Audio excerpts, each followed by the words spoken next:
विकास की बात हो रही है, किस तरीके से मोदी सरकार ने विकास के पथ को आगे बढ़ाया है। और अगर हम बात बिहार की करें तो बिहार को प्रगति के पथ पर आगे बढ़ने में नया आयाम मिला है। और इसी से जुड़ा जो सवाल है, इसी से जुड़ा चर्चा हम विजय सिन्हा से भी करेंगे। विजय जी, बिहार में अब एक बार फिर से आपकी सरकार आई है और आप लोग अब फ्रंट में हैं और ड्राइविंग सीट पर हैं। जनता की काफी उम्मीदें हैं और मोदी सरकार के तमाम जो कार्य हैं वो लोगों तक पहुंचे हैं, विकास की बयार बही है। लेकिन जनता को कैसे भरोसा दिलाएंगे, क्योंकि जनता ये कहती है कि तमाम सरकारें आती है, बात कहती है कि हम विकास करेंगे, तमाम चीजें करेंगे, लेकिन उनके बीच भरोसा पैदा करना कि नहीं, ये सरकार वाकई में जो मोदी जी के विकास कार्य है उसको आप तक पहुंचाएगी, आगे बढ़ाएगी, ये कैसे भरोसा दिलाएंगे?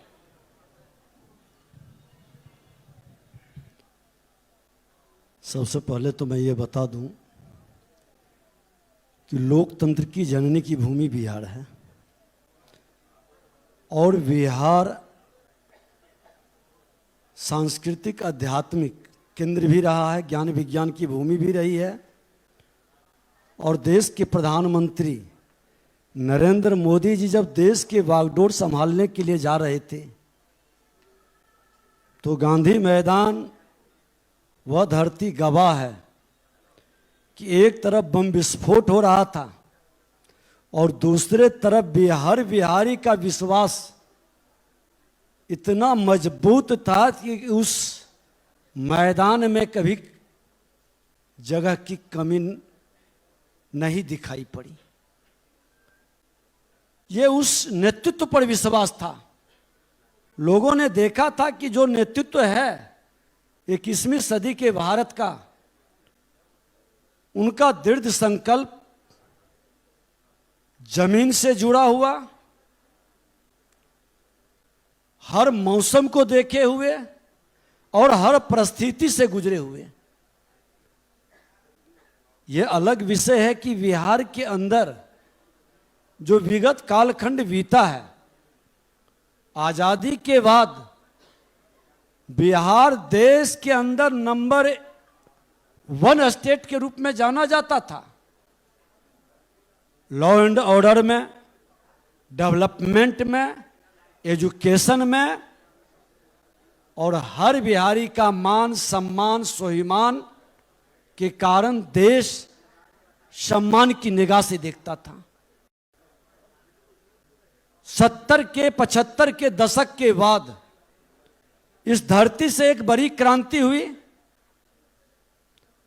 लोकनायक जयप्रकाश नारायण जी ने बिहार के अंदर एक नए बदलाव, कांग्रेस मुक्त भारत का जो प्रारंभ किए थे, वो प्रारंभ विकास के लिए था, ठहरी हुई विकास बढ़ाने के लिए था, व्याप्त भ्रष्टाचार से मुक्ति के लिए था। लेकिन गलत दिशा में डाइवर्ट हो गया आंदोलन।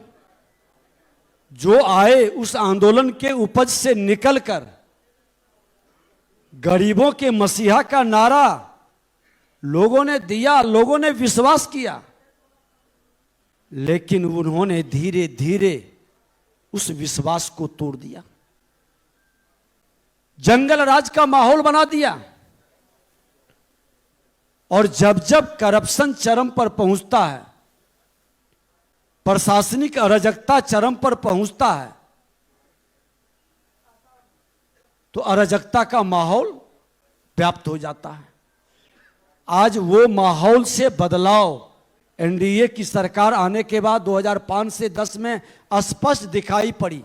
लोगों के मन के अंदर यह विश्वास जगा कि लॉ एंड ऑर्डर स्थापित होगा, क्योंकि बिहार के माननीय मुख्यमंत्री नीतीश कुमार जी उस समय भी थे, आज भी हैं। श्रद्धेय अटल बिहारी वाजपेयी जी ने उन्हें कहा था कि बिहार के अंदर लॉ एंड ऑर्डर, सुशासन स्थापित करना है, और सुशासन स्थापित करने के लिए एनडीए सरकार ने पूरी ताकत लगाई, दिखाई भी पड़ा, विकास की गति बढ़ी। जहां विकास ठहर गई थी एजुकेशन के क्षेत्र में, जब जब एनडीए की सरकार रही 2005 से लेकर 2013 तक, 2017 से 2022 तक आप देखें कि वह वही बिहार है जिस बिहार के विद्यालय में चरवाहा विद्यालय का बोलबाला था। उस बिहार के अंदर आज आप आईटीआई, एएनएम, जीएनएम, पैरामेडिकल से लेकर के इंजीनियरिंग कॉलेज और हर कमिश्नरी के अंदर मेडिकल कॉलेज से लेकर अब जिले के अंदर हम पहुंच रहे हैं। कितना इंफ्रास्ट्रक्चर का विकास हुआ। उसके बाद विगत काल खंडों में जो 17 महीने की पिछली सरकार थी, इंजीनियरिंग कॉलेज में आधे सीट खाली क्यों रह गई? हमारे बच्चे दूसरे स्टेट में जाकर के पैसे खर्च कर रहे थे, लेकिन बिहार में एडमिशन क्यों नहीं ले रहे थे? लॉ एंड ऑर्डर का मामला या एक खास दल की मानसिकता जो कहीं ना कहीं अराजकता का, जंगल राज से पोषित वंशवाद का, जमींदारी भाव का यह प्रकटीकरण किसी न किसी रूप में हो रहा था। और फिर अब देखें, सिर्फ वैसे लोग सत्ता से जब बाहर गए, हम तो विधानमंडल दल के नेता भी उस समय थे और नेता प्रतिपक्ष भी थे। हमने तो माननीय मुख्यमंत्री जी को सड़क से सदन तक, हमारे आज कई विधायक यहां बैठे हैं उसका गवाह हैं, हमने कहा था कि आपने जिसको जनता राज कह रहे हैं ये गुंडा राज में तब्दील कर रहा है, अपराध भ्रष्टाचार चरम पर पहुंचा रहा है। और माननीय मुख्यमंत्री जी ने इस बार, और विश्वास मत पर जब बहस थी तो उन्होंने स्वीकारा कि हमने तो सुधरने का मौका दिया था। ये समाजवादी लोगों के परिवार कहते हैं, लेकिन हमने माननीय मुख्यमंत्री जी को सदन में भी आभास कराया कि ये वंशवादी जमींदारी मानसिकता के लोग समाजवादी नहीं, समाजवादी का चरित्र अगर जो किसी में था तो जननायक श्रद्धेय कर्पूरी ठाकुर का था, जो वेदांत छवि के सरल, सहज, सुलभ। लेकिन ये तो बर्थडे चार्टर्ड विमान पर मनाते हैं। ये समाजवाद का चरित्र नहीं हो सकता। ये वंशवादी लोग जमींदारी मानसिकता में आ चुके, इसीलिए विकास ठहरी। फिर से आज एक बड़ी जिम्मेवारी है बिहार के हित में कि विकास की गति को बढ़ाना है, लोगों के विश्वास को बढ़ाना है और जनता के जनादेश और उसके विश्वास पर खरा उतरना है। चलिए, बिहार में एक बड़ा अहम मुद्दा है उद्योग को बढ़ावा या फिर रोजगार, जो युवा में जिसकी आस है। अगर बिहार की बात करें तो रोजगार एक यक्ष प्रश्न की तरह है और लगातार जो मोदी की रोजगार गारंटी जिसको कहते हैं उसको युवाओं तक कैसे सार्थक करने की कोशिश होगी, क्योंकि जो युवा हैं हसरत भरी निगाहों से आपकी सरकार की ओर देख रहे हैं। बिहार के युवा काफी आशान्वित हैं। देखिए, देश के अंदर जो राष्ट्र अपने इतिहास को भूला, अपनी परंपरा को छोड़ा, अपनी संस्कृति से दूरी बनाया,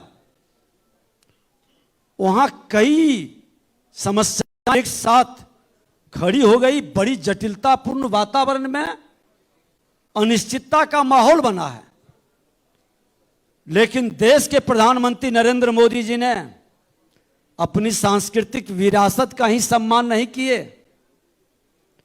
इतिहास को याद किए। ये देवभूमि है, भारत भूमि है। हमारी सांस्कृतिक विरासत के अंदर, सामाजिक ताना बाना समरसता के अंदर एक दूसरे के हम पूरक थे। हमारी संरचना गांव से जुड़ा था। गांव के अंदर हर व्यक्ति की समस्या और का समाधान उसी समाज में छुपा था। हम गांव से आते हैं, हम कृषक फैमिली से। अगर जो किसान का फसल उपजता था तो उसमें हिस्सा लगता था। जो कुम्हार परिवार से आता था उसका भी, जो नाई परिवार से आता था उसका भी। अलग अलग समाज के अलग अलग व्यवस्था में जो समाज को अपनी सेवा देता था उसकी भी हिस्सेदारी होती थी और सब लोग खुशी खुशी अपनी सेवा भी देते थे और जो कृषि पर आधारित लोगों की जरूरत थी उसमें हिस्सेदारी भी होती थी। कहीं वर्ग संघर्ष नहीं होता था, बड़ी सुंदर ढंग से समाज चलता था शांति के साथ। ये गड़बड़ाया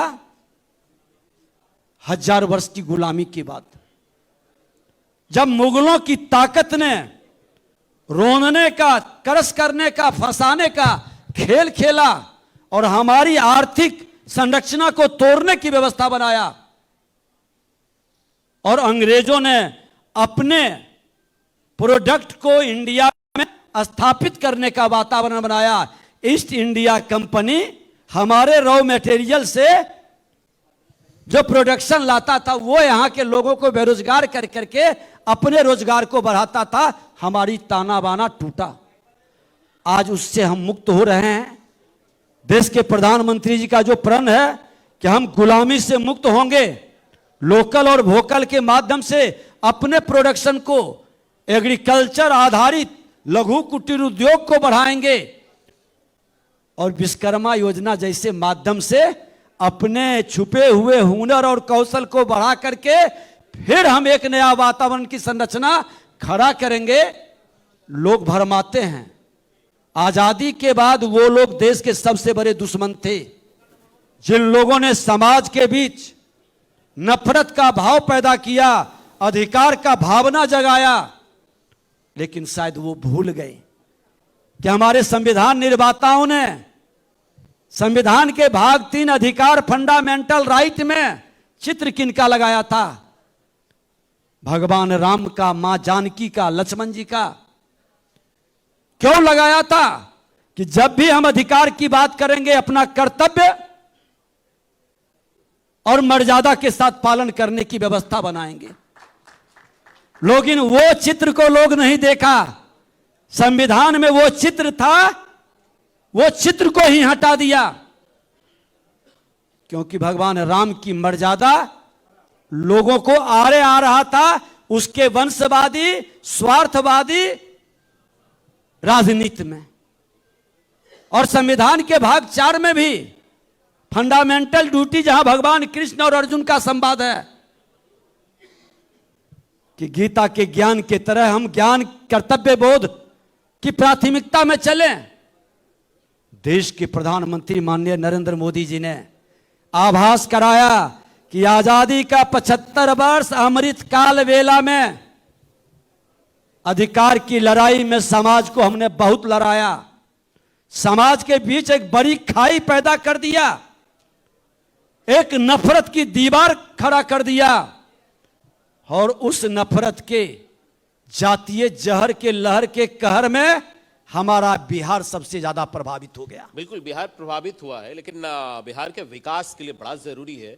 जिस तरीके से आप जातीय जहर की बात कह रहे हैं, अपराध की बात कह रहे हैं, भ्रष्टाचार की बात कह रहे हैं, और इस पर सरकार किस तरह से एक्शन करेगी, कितना प्रमुखता से इसको देखा जाएगा, इसको लेकर कैसे विश्वास दिलाएंगे लोग? मैं तो वही बता रहा हूं कि विधानसभा अध्यक्ष होने के नाते मेरे मन के अंदर भी यह भाव था कि जो बीमारी का मूल है, जब तक उसको डॉक्टर नहीं पकड़ेगा वो आदमी स्वस्थ नहीं होगा। बिहार का सबसे बड़ी बीमारी है जातीय जहर, इससे मुक्त होना आवश्यक है, तभी बिहार आगे बढ़ेगा। बिहार के लोगों के मन मस्तिष्क में जो जातीय जहर बैठा है उसकी समाप्ति तभी होगी जब हम विकास डेवलपमेंट को प्राथमिकता देंगे। और आपको जानकारी दे दें कि देश के माननीय राष्ट्रपति महोदय जब आए थे विधानसभा में तो हमने एक सामाजिक नैतिक संकल्प चलाया था जिसमें अपराध मुक्त, भ्रष्टाचार मुक्त, जातीय विहीन समाज बनाने का संकल्प हर जिले के अंदर कराते थे। और इस बार भी हमने सदन में कहा है कि बिहार के डेवलपमेंट में, बिहार के बच्चों के प्रतिभा में कोई किसी को शक शुबा नहीं है। हुनर इसके दिल के अंदर, इसके डीएनए में है, लेकिन इसको हम नफरत की दीवार में न बांधे, मिल करके आगे बढ़ने का, इसकी प्रतिभा को खिलने का, इसको उड़ान भरने का अवसर दें। और इसके लिए आज जरूरी है जो देश के प्रधानमंत्री नरेंद्र मोदी जी कौशल विकास मिशन के माध्यम से 137 ट्रेड में हर लोगों के कौशल को बढ़ाने का, सिखाने का, रोजगार के अवसर में भागीदारी करने का, और जो बड़ी बड़ी कंपनियां हैं उसके साथ जोड़ने का, प्रशिक्षण लेने का ये वातावरण बनाए हैं। लोग ढोल पीटते हैं 10 करोड़ 10 करोड़, अरे 25 करोड़ लोग अगर जो गरीबी रेखा से बाहर आया तो तुम्हारी क्या भूमिका थी? ये देश के प्रधानमंत्री जी की सोच, देश के प्रधानमंत्री जी का जो नीति था, नीयत साफ था, वह नीति की सफलता के कारण आज गरीबी रेखा से बड़ी तेजी से लोग आगे निकल रहा है। उसमें बिहार में भी एक बड़ी आबादी निकली है। बिहार के अंदर बिहार के बच्चे दूसरे राज्य को सजा करके, संभाल करके, अपनी परिवार को पाल करके बढ़ता है। यह वातावरण बिहार में भी बन सकता है, लेकिन जब तक राजनीति के अंदर जातीय जहर का, लहर का कहर रहेगा, बिहार को विकसित बिहार बनाने में वो सबसे बड़ा बाधक रहेगा। बिल्कुल। तो सवाल कई सारे हैं, लेकिन ऑडियंस से हम चाहेंगे कि एक सवाल ले लें, और ऑडियंस से जो सवाल पूछना चाहे उप मुख्यमंत्री विजय सिन्हा जी से। नमस्ते सर, मैं अभिषेक श्रीवास्तव, पटना निवासी, पेशे से सॉफ्टवेयर डेवलपर हूँ सर। सर मैं आपसे एक बात जानना चाहता हूँ कि बिहार में गवर्नमेंट जॉब का आपको पता है सर बहुत क्रेज़ है, लेकिन सबको जॉब मिलना तो पॉसिबल है नहीं। तो उसके अलावा जो सेक्टर में लोग काम करना चाहते हैं सर प्राइवेट में, तो उन्हें बाहर जाना होता है। तो आपकी गवर्नमेंट ऐसा क्या करेगी कि बिहार के बच्चे बिहार में ही रह जाएं और यहीं पे जॉब करें, उन्हें बाहर ना जाना पड़े? Thank you sir. इनका सवाल ये है कि पलायन की जो समस्या है, निश्चित तौर पर उस पर कैसे सरकार फोकस करेगी, उस पर रोक लगे? देखिए, पलायन की समस्या का समाधान एक ही है। हमने कहा कि राजनीतिक अस्थिरता, जब तक राजनीति को अस्थिरता रहेगी, जो निवेशक आते हैं वो आज सरकार किसी की आए और जाए, लेकिन हिमाचल में हिमाचल की पॉलिसी और नीति अस्थाई रहता है, गुजरात में नीति अस्थाई रहता है। बिहार का दुर्भाग्य रहा है कि आप 5 वर्ष के अंदर 3 बार सरकार आई और गई। तो राजनीतिक अस्थिरता जरूरी है, और राजनीतिक अस्थिरता के लिए जनादेश जनता का मजबूत मिलना चाहिए। उसको हर बंधन को तोड़ करके विकास के लिए, अच्छे लोगों की जमात के लिए, जाति पर नहीं, जमात पर, विकास पर, अच्छे काम करने वाले डॉक्टर पर। मैं एक चीज और कहना चाहूंगा, जो मित्र उठाए हैं, हम तो गांव में भी कहते हैं कि जब हम इलाज कराने जाते हैं, तो हम जाति नहीं पूछते, कहते हैं जो जान बचा लेगा हम उससे इलाज कराएंगे। फिर विकास का डॉक्टर का चयन में जाति क्यों आता है? जाति से जो आएगा वो इलाज नहीं करेगा तो बीमार होकर के वो मर भी सकता है। आज बिहार को मरने में जिन लोगों ने भूमिका निभाया है, वो 2/3 नौजवान अगर जो संकल्प ले कि हम ये जाति का सबसे बड़ी बीमारी को हटा देंगे, अच्छे डॉक्टर की जमात आएगी सरकार में, समाज में, फिर विकास की गति को कोई नहीं रोकेगा, कोई नहीं रोकेगा। चलिए, बहुत बहुत